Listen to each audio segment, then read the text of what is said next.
Hello, everyone, and welcome back to another episode of Acupuncture's My Life. Now, I know it's been quite some time since I've done an actual episode,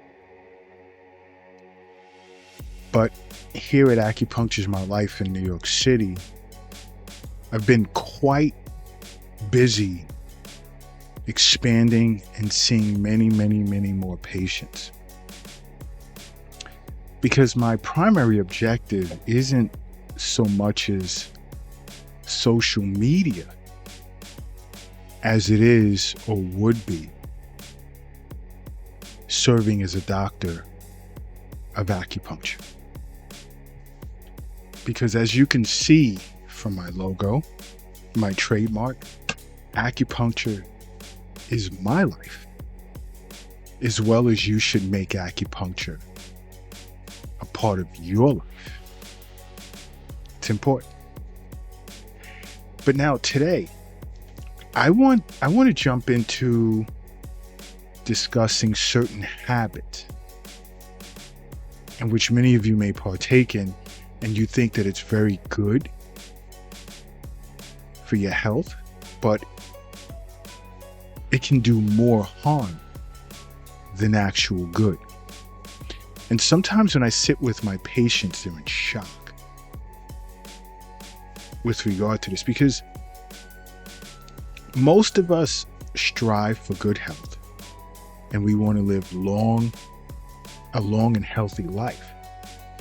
And as I've said in many of my past podcasts, the first step that you should take is to make acupuncture a part of your life. But now outside of that, there are certain things that individuals are doing and they're not doing it correctly, and it could be hurting them more than, the good that they feel it may be doing. And the first is going to surprise you, and that's intermittent fasting, which has become a huge trend. Because it mainly focuses on when you eat rather than what you eat. And it cycles like between, let's say, periods of eating and fasting, giving the body that break from digestion. And you have many individuals that get into, 16-hour fasting. And it's understood, that these fasting windows allows for insulin levels to drop enough so that your body can begin to burn fat. But not only that, some of you that do intermittent fasting, you ever notice, and I've noticed that too, it can also improve thinking as well as memory. It also supports heart health, and it can improve physical performance and help even with weight loss. And there are some type 2 diabetics that partake in this. In my opinion, not recommending a diabetic should do it, but in my opinion, I've noticed diabetics that have benefited from doing this. But you have to keep in mind, intermittent fasting isn't for everyone. And many individuals that engage in intermittent fasting tend to do it the wrong way. Because skipping meals can lead to overeating later on, and then you start to choose these unhealthy comfort foods. And see, that can be risky for many individuals with certain medical conditions, or those who take specific medications, or even individuals that have a history of an eating disorder. So if acupuncture is a part of your life, or when you're ready to make acupuncture a part of your life, you have to let your acupuncturist know that, you know, you do intermittent fasting so that he or she can make sure that you're doing it the right way. And even in some instances adjust their treatment protocol where it fits along with intermittent fasting. And this is very important. Now, another thing that many parents do that they think is healthy, but it'll shock you to see in some ways how it's doing more harm than good. And that's like choosing healthy food only for your children. Why? Because prioritizing your kid's healthy diet might wreak havoc on your own eating habits. Because choosing, let's say, certain what you may perceive as nutritious meals for your children can lead parents to binge on junk food themselves. And this is usually when a parent, let's say, selects a healthy option for their kids when it comes to snacks that they subconsciously feel they've already satisfied their health goals. Which then, feeling that way gives them that free pass to indulge in all unhealthy options, which isn't good. Because the effect of this is significant when parents share food with their children. Because when a parent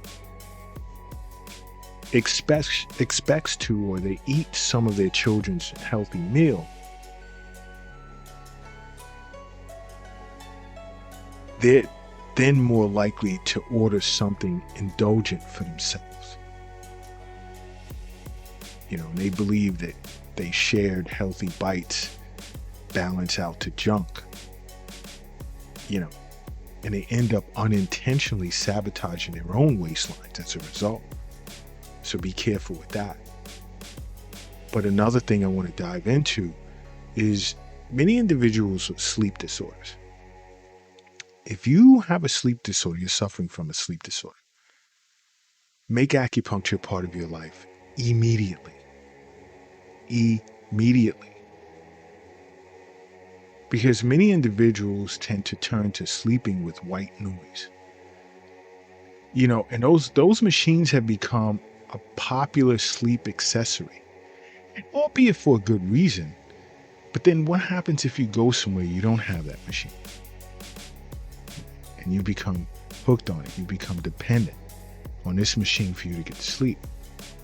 You see, these machines create like a consistent ambient sound that can mask noises that might otherwise like jolt you awake.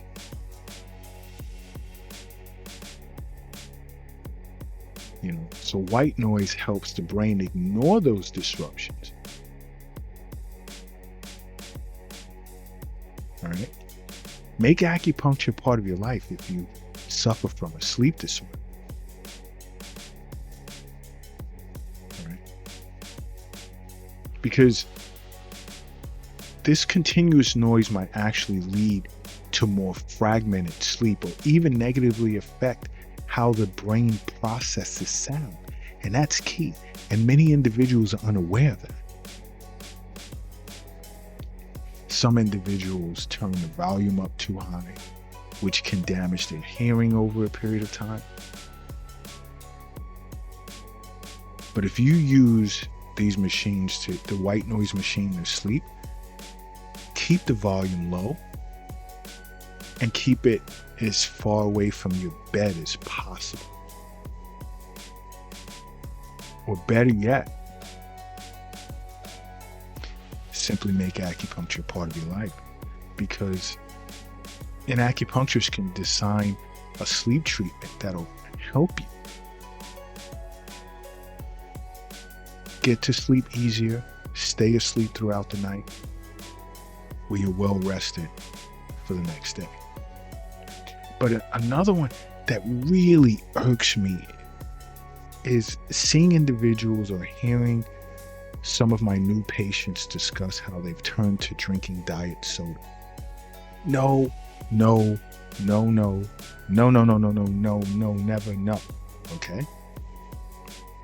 Because it's easy to assume that you're making a healthy swap by trading sugary soda for the diet version. And you're really, actually not. You're really not. Me, myself, I would never touch that. You see, because 0-calorie sweeteners have the ability to trick your metabolism rather than to help it. Because it can confuse the body's insulin response, potentially leading to weight gain, and can increase your risk of type 2 diabetes. And diet soda is not healthy for the brain either.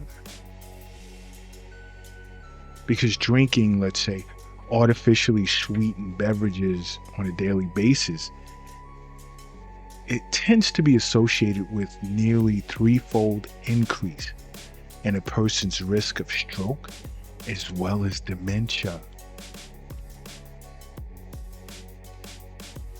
Because it can accelerate brain aging and contribute to severe cardiovascular issues like heart attacks. And there are many individuals out there that are unaware of that. Now, another that's going to surprise many of you, a habit that you think is healthy, but it's not. It's drinking too much water.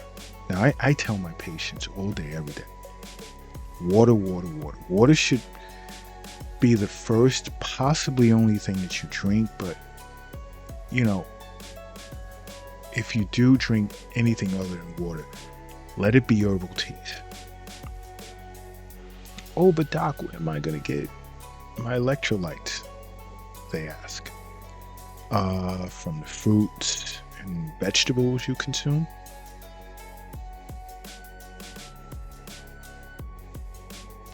Okay, and if you're concerned about that, sit with an acupuncturist, or you can even go to acupuncturesmylife.com and schedule a virtual consultation session with me.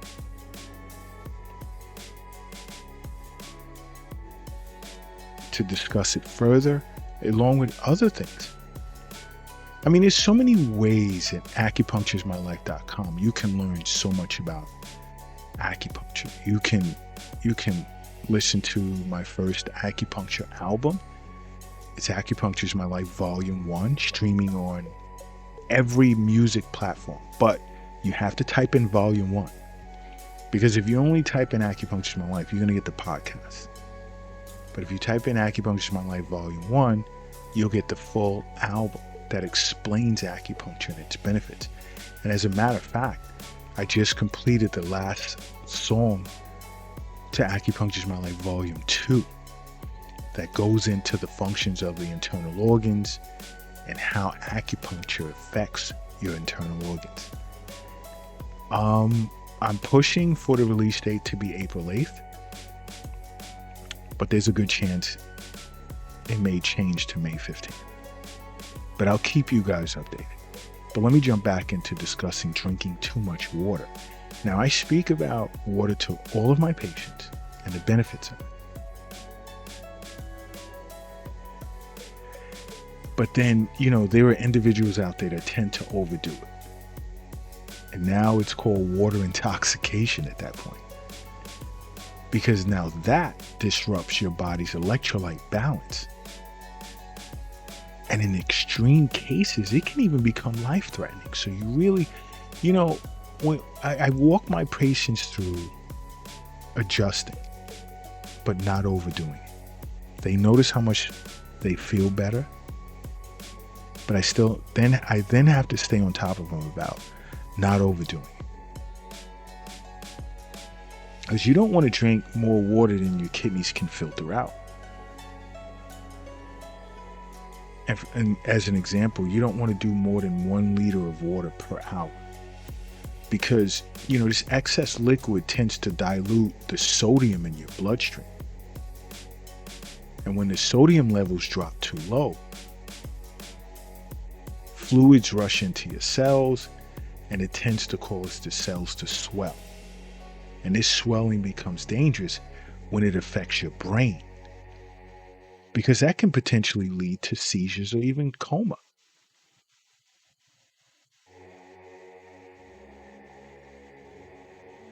Okay? So I want you to keep that in the back of your head. There are certain things that we do that we feel or we're told that's healthy for you. But in many cases, these habits may do more harm than good. So you really want to be careful. And if you're unsure of certain things pertaining to your health, see an acupuncturist, ask an acupuncturist, or even go to acupuncturesmylife.com and schedule a virtual consultation session with them. And we can discuss it. Okay? But other than that, I really want you guys to make acupuncture part of your life, all right? Because acupuncture is my life. What's yours?